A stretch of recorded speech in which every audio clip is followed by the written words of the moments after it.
mock and replace it with attack to make this simple point. That if you attack a person instead of their beliefs or their ideas, to me, that's a reflection on your argument more than anything.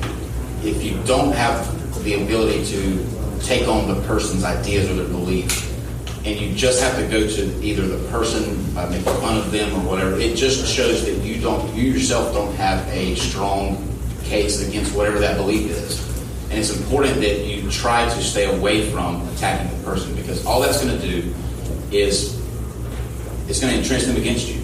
Like Shannon said, you're not going to be able to change their mind, and you can't go anywhere from that. So without drawing out an answer, she said it best as always. So good job, Shannon. This is why we still like Shannon. Eric, any thoughts? Yep. Oh dear. Oh dear. No. I'm in agreement. What did I range at? You said that somebody leveled a personal attack against you and it got you upset enough that you went out and tried to prove them wrong. You said that earlier. Oh, yeah. Yeah, no. That is true. What Eric's like the Hulk. He doesn't remember when he goes into rage. He's just like, what time did I rage, or the time that I told you I raged? I learned I was horribly wrong, and that person needed to do a better job of actually getting me to, because I was stupid. But I don't know, just be the better person is all I want to say. If you know the difference, be the difference. I mean, it's really easy to make fun of somebody for the way they look or things about them, but that has nothing to do with their argument. And so, write it out. You realize that you never even touched what they were talking about. You still have work to do. So, yeah, no, I agree with you. And that leaves it with you, Dan. What's the last word on this question? Didn't you start with me with the question? And then what? Oh wait, no, I started with Can you repeat the question then, please? Okay. The question was the difference between mocking a person and mocking their beliefs? Yes. Okay, so this is interesting because there's a lot of people that say, oh yes, I do think there's a time and place for mocking beliefs. I think people say that, and then all they ever do is mock people's beliefs, and they don't do the other stuff, which is like that having conversations with people and like trying to get down to details and stuff, right? Like I think the mocking helps with the provocation. It helps with getting people to think about things that they may not have thought of before. And that can be good for some things. I do tend to think that some people overemphasize this and think that their entire dialogues with people should just be mocking people, and I disagree with that wholeheartedly. Why'd you look at me? Yeah, you were staring at me in the eyes the entire time there. Anyway, what I've always tried to do with Truth Wanted was try to give people good faith in that what they're calling me for is they're being genuine. Sometimes that hasn't worked in my favor. Sometimes apologists will just try to railroad me and just try to get their whole stick in, and that happens, whatever. But for every apologist that calls, I have real people who are wanting to answer some questions for things, who are trying to figure out what I feel about things, and they're not trolling. Like they really want to know because they don't understand, even though they may ask me a question that I've answered like several times on the show before. There's always going to be somebody who's new to this thing,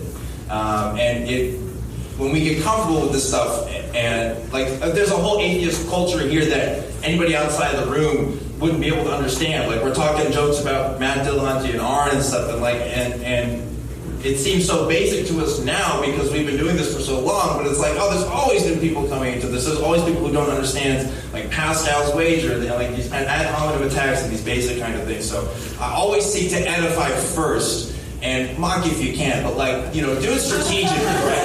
That's strategic mockery. Alrighty. Well, it does give us just a smidge over 15 minutes for Q&A, if we can get people lined up and get a microphone back there as well. Hopefully. I don't know if we already got that. Alrighty.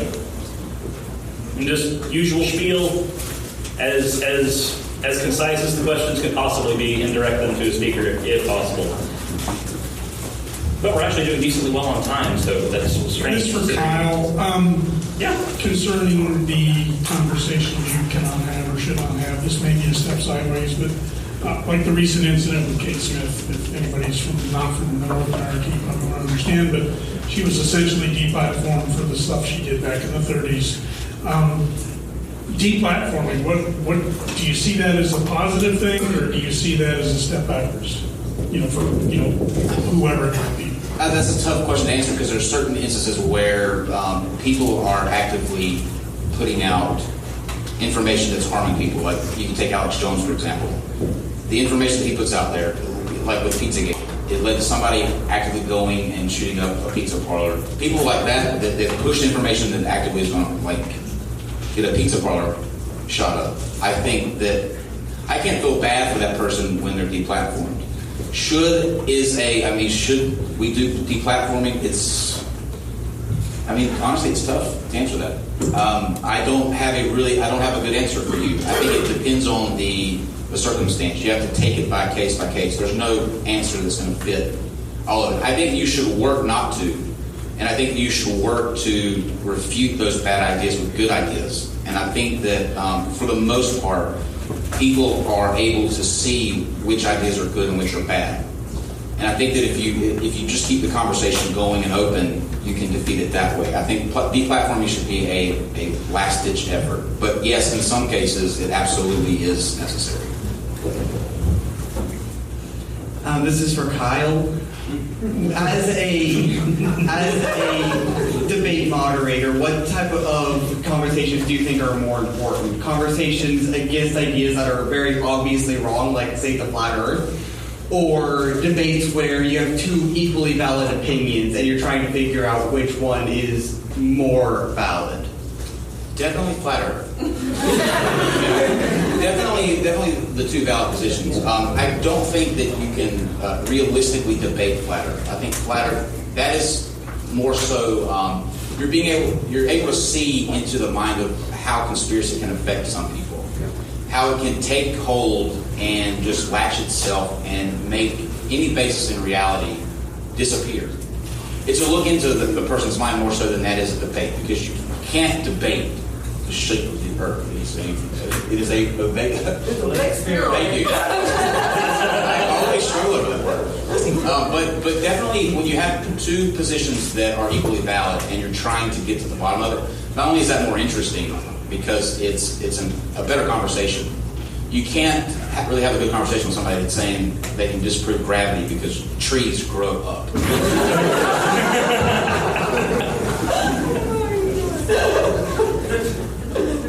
I think Shannon might be the best person to answer this question, but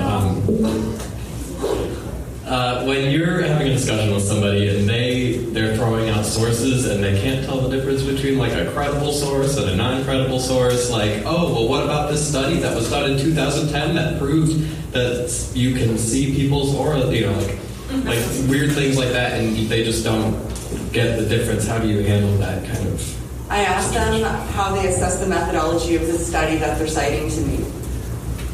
That's what I do. I say, when you read that study, what about the methodology did you find the most interesting? Can you tell me how they conducted that study? How did they control for any extemporaneous variables in the study? Was there a third variable problem? What type of critical analysis or statistical model did they use to analyze that study?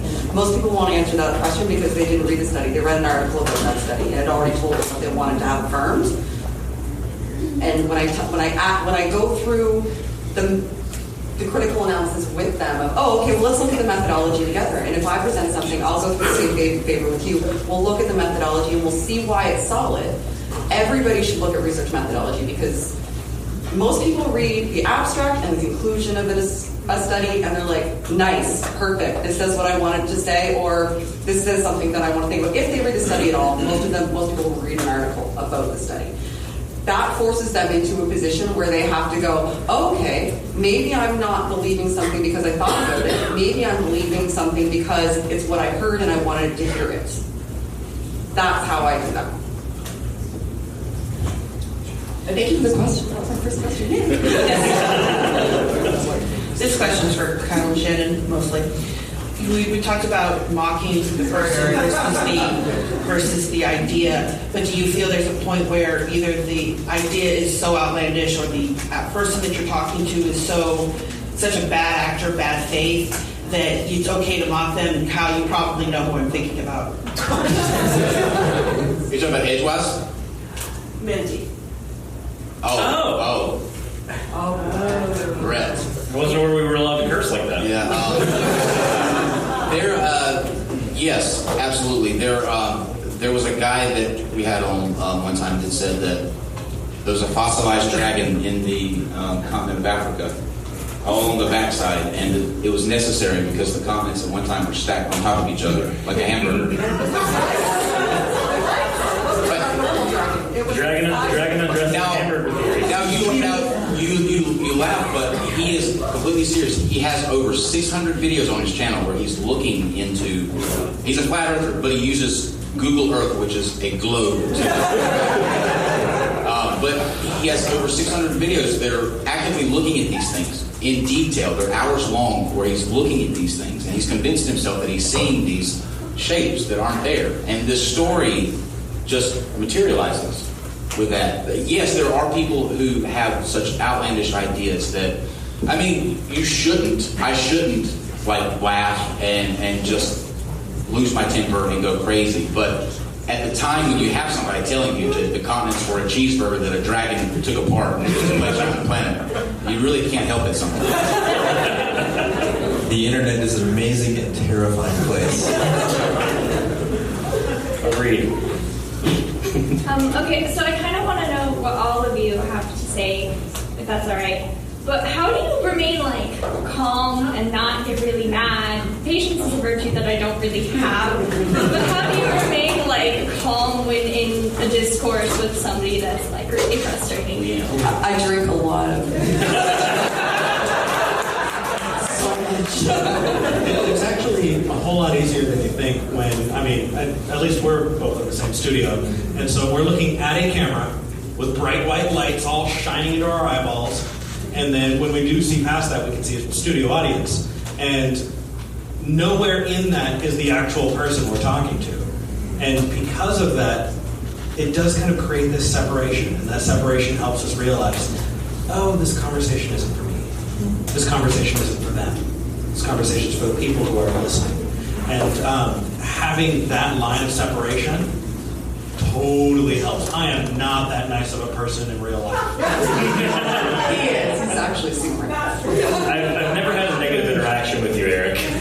Love you too. I don't know if some of you do watch the show, but I don't keep my patience alive.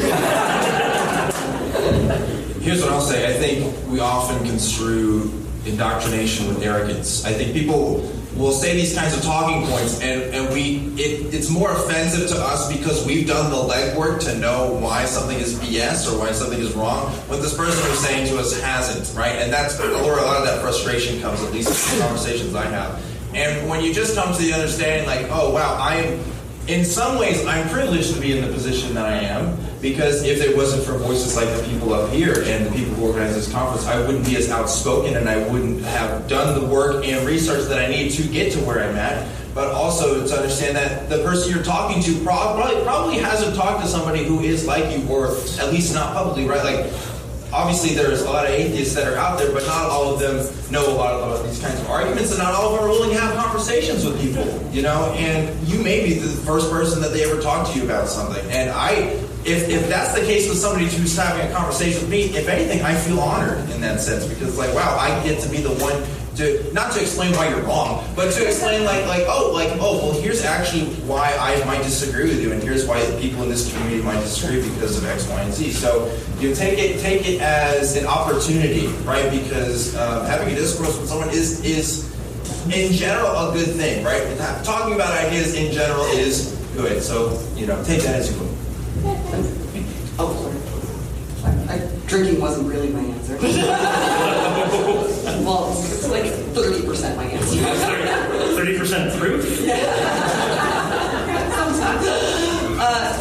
One of the things that I do to keep my patience is I tell myself that I need my actions to align with my goals. And my goal is not to lose my mind at this person in this moment in time. My goal is to get people to critically assess their ideas. And if I want to do that, I can't roll around the internet telling people why I think they're stupid. No matter how, they might be stupid. Sometimes that's what I do. I try to, but I also want to make sure that ideas don't fester in the dark.